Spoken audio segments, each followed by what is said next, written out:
Lahat ng market ngayon, duguan. Pero, as usual, tingnan natin itong top 5 natin na active NFT games ngayon January. Hi guys, I'm John aka Soral. Welcome to your YouTube channel for your NFT playthrough reviews. Don't forget to like, share, subscribe, and hit that notification bell. Kaya, let's go! Alam ko guys, mahirap yung market ngayon. Hindi lang crypto, pati US market, local market, even the NFT market is nadadamay talaga. So kung titignan yung list ko, halos ang dami ko rin talaga in-invest. Kalat ang pera ko dito sa NFT, 62 and counting. Pero as always, layo kong pinapaalalahanan, pati sa Discord community natin, ROI first. It is good to take profit din kahit paano. Kaya, on my journey dito sa NFT world, from my capital, napalago natin ng times 4 na. Okay, yung na-withdraw natin. So, maliit pa yan compared sa mga kilala kong traders na nag-flip ngayon sa NFT. So, bang galing nila. Okay? But, meron tayong overall asset na parang times 20. So, nakachamba lang tayo doon sa isang investment na binabash nung una at ngayon, nagkakandara pa sila doon. Secret, pero alam niyo na yun. Na tumaas din talaga yung asset niya, pati yung price ng token. Well, anyway, I'm here to talk about kung ano nangyari sa January natin, no, na top earnings. Yung possible January earnings natin, marami na talo. Okay, alam naman natin nangyari kay Rise City, no, mga susuko na yung devs, pati yung King Rooster na nahack daw. And with LF yung delayed nung kanyang pwedeng kitain because yung mining 7 days upon pag-open, malamang wala to sa list. Pero, nasa list to kung kasama yung pagtitrade ng coin. Dahil naniwala tayo dito at nakapagbenta kahit paano. Ayan, yung selling point niyan. Pero syempre, hindi natin siya isasama because I want to focus more on NFT games. Dahil marami sa inyo, games talaga ang hanap dito. If you're looking to trade, I highly suggest na pag-aralan nyo muna yung trading. Hindi siya basta-basta. I admit, nakatulong yon sa akin journey on this NFT world. Pero it took me 4 years, no? Dugot pawis, no? Walang kinikita bago naging bunga yung nakita nyong kahit paano achievement na nakuha dito sa NFT world. Kaya tinan natin ano ba yung list ko ngayon na just by playing is masasabi ko siyang top 5 na NFT ko this January.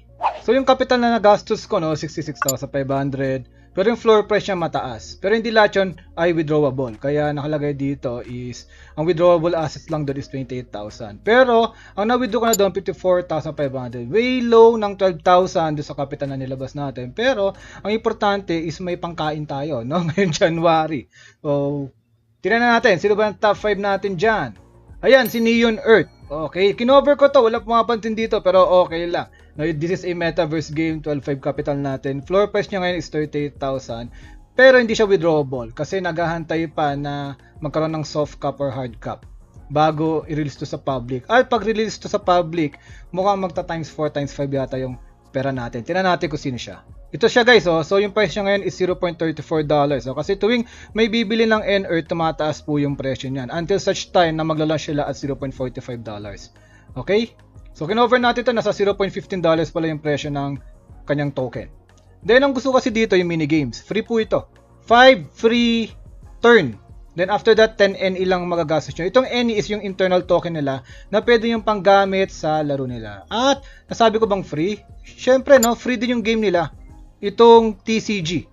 Yan, yung trading card game nila is magkakaroon kayo ng beta test reward din. No? Nagbibigay sila ng weekly rewards na N-Earth, which is yung token nila, pati yung daily players, binibigyan nila ng internal token na NE. Sayang naman, no? Free ito, kaya nilagay ko siya sa top 5 dahil tumataas din yung value ng token as time goes by. Unlike ngayon, bumabagsak yung mga token, di ba? Top 4 natin si Crystal Kingdoms, no? Live na po yung game niya, nakaipon na ako ng token. Tumaas din yung value ng NFT ko kasi habang tumatagal, tumataas din yung pagbenta nila ng NFT nila. At pwede natin i-trade yan sa mga market like Tofu NFT. Pero ngayon, nakakulimbat na ako ng konting token nila kahit kanina namatay ako sa game. Pero 2 days pa lang kasi ako naglalaro nito. So, ito yung live game nila. Meron na 9.30 na SCS and 0.43 na CKG. Kakalaro lang nito. Okay, kaya nilagay ko siya sa top 4 dahil tumaas rin. Nag-appreciate yung value ng ating NFT at crypto. Top 3 ko si Omni Legends. Kahit di ko pa nababawi capital, ang importante nakapag-withdraw tayo dito at tumataas din talaga yung value na. Even right now, no, dapat pwede naman ako mag-withdraw. Ang problema, dahil bumaba nga lahat, so I managed to hold na lang.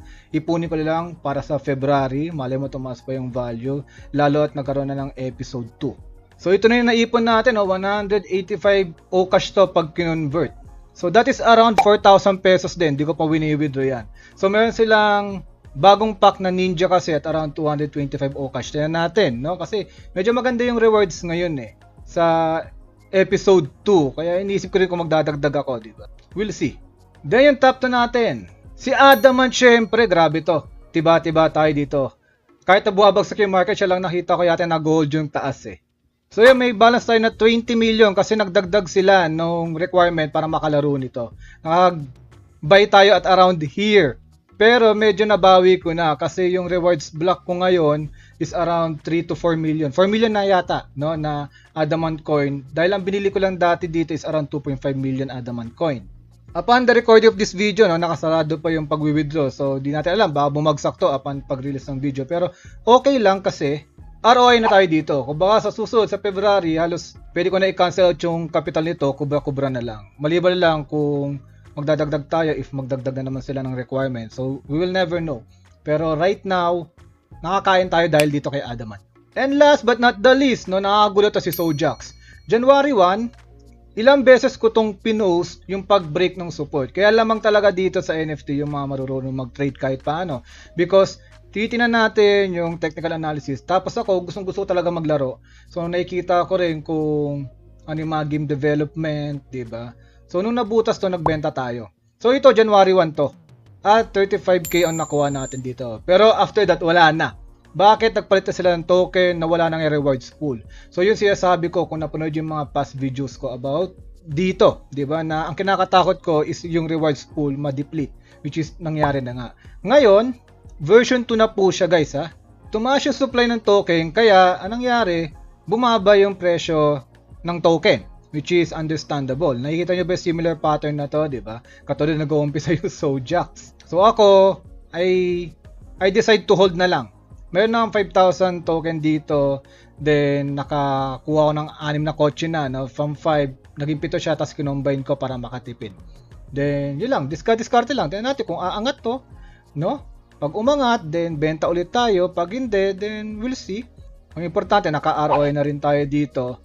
Then kubra-kubra na lang. So, pag napansin nyo, withdrawable assets ko 800 na lang. Hindi ko pa mabenta yung kotse kasi sarado pa yung marketplace nila. Kaya ito yung mga naging ranking ko right now on January. So, stay tuned naman kung ano yung possible natin na maging top 5 sa February. Lalo at maraming games yata na yung gameplay nila is lalabas sa February. O yung mga nilalaro ko ngayon na maaari magpatuloy yung kanilang game up to February. Sana hindi na naman ma-jinx katulad ng ating past episode. Itong possible January earnings na akala ko na magtutuloy yung earnings nila going to January. Ulitin ko guys, no, hindi to financial advice. So share ko lang yung aking naging experience. Hindi ditong quick money scheme. Nakikita nyo lang yung overnight success pero I've been here, no, trading from stocks to crypto, ngayon naman sa NFT. So, nakatulong lang talaga yung cultivation ng skills ko kaya ako medyo wala ng emosyon pagdating dito, hindi na masyado na-apekto sa pagbagsak. Kaya kayo, kung kayo nahihirapan ngayon, I understand because this is a bear market for all market. Ngayon pa lang yata nagkakaroon ng effect yung mga inflation, pati yung effect ng pandemic sa financial world. I highly suggest na mag-ipon at mag-ipon kayo ng knowledge para if ever na tumaas na ulit, no?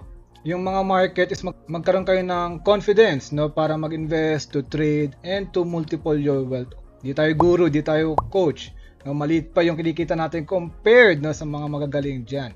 Kaya, isa lang maipapayo ko, even I am not a coach or guru, to risk an amount that you can afford to lose lang. And since this is a game, no, NFT game, enjoy lang natin palagi yung mga gusto natin laruin. So, ano sa tingin nyo guys? Comment down below. Don't forget to like, share, subscribe. Hanggang sa muli guys. Baboo!